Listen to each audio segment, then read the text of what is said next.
Apresentação de fluxos de caixa das atividades operacionais. 27.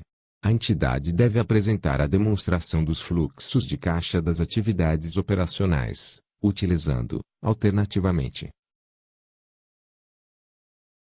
a linha A.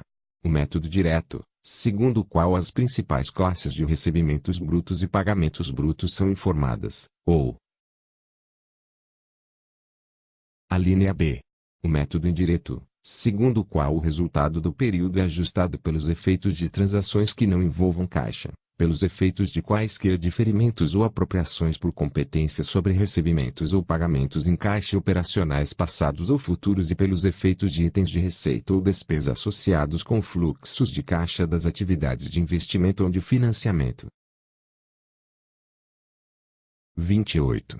As entidades são incentivadas a divulgar os fluxos de caixa das atividades operacionais utilizando o método direto. Esse método proporciona informações que, a. podem ser úteis na estimativa de fluxos de caixa futuros e, b. não estão disponíveis no método indireto. Por meio do método direto, a informação sobre as principais classes de recebimentos e pagamentos brutos de caixa podem ser obtidas, alternativamente, a linha A. por meio dos registros contábeis da entidade, ou a linha B.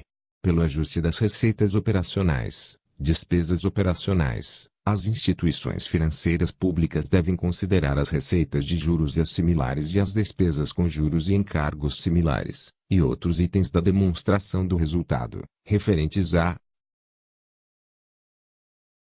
item 1. Variações ocorridas no período nos estoques e nas contas operacionais a receber e a pagar.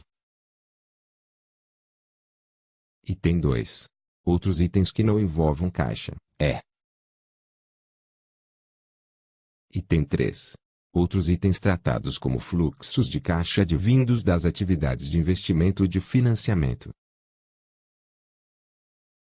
29. Entidades que elaboram e apresentam fluxos de caixa decorrentes das atividades operacionais, utilizando o método direto, são incentivadas também a apresentar a conciliação do resultado das suas atividades usuais com o fluxo de caixa líquido das atividades operacionais. Essa conciliação deve ser apresentada como parte da demonstração dos fluxos de caixa ou nas notas explicativas das demonstrações contábeis. 30. De acordo com o método indireto, o fluxo de caixa líquido das atividades operacionais é determinado ajustando o resultado das atividades usuais da entidade em relação aos efeitos de a linha A.